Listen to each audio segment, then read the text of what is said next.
Bihar SSC 2023 का जो form अभी भरा रहा है दोस्तों, इंटर लेवल का, उसमें प्रॉब्लम ये आ रहा है कि जो भी पेमेंट हम लोग कर रहे हैं वो पेमेंट एरर हो जाता है या पेमेंट फंस जाता है और आपको दोबारा से पेमेंट करने के लिए ऑप्शन दिखाई देता है। तो मैं इस विषय पे एक वीडियो बनाया हूँ कि अगर आपको कोई तरह का प्रॉब्लम होता है तो आप मेरा वीडियो देखिए और आपको समझ में आ जाएगा कि करना क्या है, इसका प्रॉब्लम का सोल्यूशन क्या है। ठीक है दोस्तों, तो आपको मैं बता दूं कि जब भी आप पेमेंट करते हैं कोई भी साइट का फॉर्म का, अभी फिलहाल जिस फॉर्म का हम लोग भर रहे हैं उसी का हम लोग बात करते हैं। तो आपने पेमेंट किया है तो अभी आप पेमेंट करके थोड़ा सा वेट कीजिए। इसलिए वेट कीजिए क्योंकि ये पेमेंट जो अगर आपके अकाउंट से कट गया है तो वो पेमेंट आपको वापस नहीं होने वाला। तो आप पेमेंट करने के बाद अगर आपका सक्सेसफुल नहीं दिखा रहा है या कुछ एरर आ रहा है तो आपको क्या करना है, वेट करना है, क्योंकि इस फॉर्म का जो डेट है वो आपको 9/11/2023 तक पेमेंट करने का डेट है इसमें। तो इसमें कोई घबराने की बात नहीं है कि आपका पेमेंट फंस गया है तो आपका पेमेंट नहीं होगा, आपको दोबारा पेमेंट लगेगा। आपको थोड़ा सा वेट करना होगा। और इस पेमेंट का जो प्रॉब्लम है इसका सोल्यूशन क्या है, इसमें से मैंने आपका एक वीडियो तैयार किया है। आप जो पेमेंट करते हैं तो अगर पेमेंट करने से पहले आपको कुछ इस तरह का इंटरफेस दिखता है कि आप ICICI से या SBI से पेमेंट कीजिए। मैंने ये जो फॉर्म भरा है तो मैंने अपना फॉर्म SBI के थ्रू पेमेंट किया था।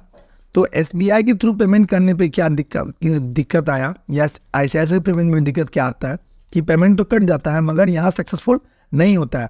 तो आपको क्या करना होगा कि पेमेंट अगर कर दिया है तो कम से कम 24 से 48 घंटा आपको पेमेंट का वेट करना होगा या 72 घंटा वेट करना होगा, क्योंकि आपका जो पेमेंट फंस रहा है या पेमेंट फंसने का जो डेट है वो आपको 26 तारीख से पेमेंट फंस रहा है। 26, 27, 28। तो 26 के शाम से पेमेंट फंस रहा है जो कि फ्राइडे था, उसके बाद आपको सैटरडे फिर संडे, आज संडे है। तो मेरे कहने का मतलब ये दोस्तों कि सैटरडे संडे बैंक का वर्किंग डेज नहीं होता है। तो पेमेंट जो किए हैं अगर फंस गया तो कोई दिक्कत नहीं है, पेमेंट आपको वेटिंग में है, पेमेंट आपका होगा सक्सेसफुल, उसके लिए कोई घबराने की बात नहीं है। अब हम लोग आते हैं कि पेमेंट अगर मैंने कर दिया है तो अब उसका स्टेटस कैसे चेक करें और ये सक्सेस हुआ है कि नहीं हुआ है वो कैसे पता करें।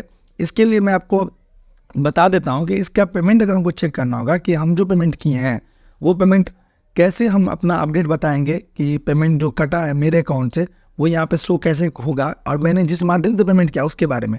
तो आपको क्या करना है, सिंपली आपको ये जो लॉगिन के जस्ट नीचे यहाँ पे एक ऑप्शन दिया था कि अगर आपने SBI से पेमेंट किया है तो क्लिक है टू SBI पेमेंट का ट्रैक एप्लीकेशन में आप जाएंगे स्टेटस में, और इसमें क्या करना है आपको कि आपने जिस माध्यम से पेमेंट किया था, डेबिट कार्ड से, क्रेडिट कार्ड से, जो भी, तो उसमें जाना। तो आपको क्या करना है, जो पेमेंट किया होगा आपने तो आपको मैसेज आया होगा कि आपका इतना अमाउंट कटा है, तो उसका एक रेफरेंस नंबर मिला होगा आपको।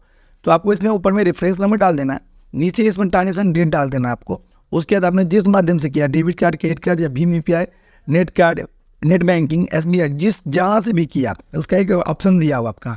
अगर आप कोई पेमेंट नहीं हुआ तो ये सब जो भी ऑप्शन है ये सेलेक्ट कर लेना है। ठीक, मैंने भीम UPI थ्रू किया था तो मैंने भीम UPI सेलेक्ट कर लिया, उसके बाद स्टेट बैंक का सेलेक्ट कर लिया, उसके यहाँ पे भीम या QR कोड है। तो एक यहाँ पे ऑप्शन था कि आप एक तो UPI के थ्रू भी पेमेंट कर सकते हैं UPI नंबर डाल के, और एक था भीम या QR कोड देगा तो आप QR कोड के थ्रू भी इसका पेमेंट कर सकते थे।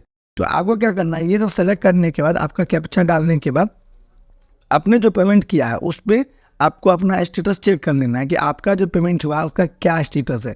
अगर आपका पेमेंट कट गया है तो इस पेमेंट का स्टेटस क्या है, पेमेंट कटने के बाद अभी क्या दिखा रहा है। तो मैंने सिंपली बोला दोस्तों कि सैटरडे और संडे बैंक वर्किंग डेज होता नहीं है, और आपने जो पेमेंट किया होगा वो फ्राइडे को अगर किया होगा तो वो शाम के समय में क्या होगा, तो उस समय अगर अपडेट हुआ तो हुआ, नहीं तो तुरंत अपडेट नहीं होगा। और नेक्स्ट डे आपको सैटरडे था, संडे था, तो पेमेंट का होने का कोई चांस ही नहीं है। तो आपको क्या करना है दोस्तों कि अगर आपने पेमेंट कर दिया है और यहाँ नहीं दिखा रहा तो आप वेट कीजिए। पेमेंट कट गया है उससे कोई मतलब नहीं, आप टेंशन मत लीजिए कि आपका पेमेंट फंस गया, आपका पेमेंट नहीं होगा, आपको दोबारा करना पड़ेगा। आप वेट कीजिए, अगर फेल्ड होगा तो आपका पैसा बैक हो ही जाएगा, मगर 99% है कि ये फेल नहीं होगा, आपका पेमेंट अपडेट होगा। तो आपको करना क्या है कि आपका पेमेंट जब अपडेट हो जाएगा तब जाके आपको आपका नेक्स्ट स्टेप जो है वो दिखने लगेगा, जो कि आपको मंडे ट्यूसडे से पेमेंट आपका सक्सेसफुल हो जाएगा और पेमेंट दिखेगा। आप निश्चिंत रहें, पेमेंट आपका होगा।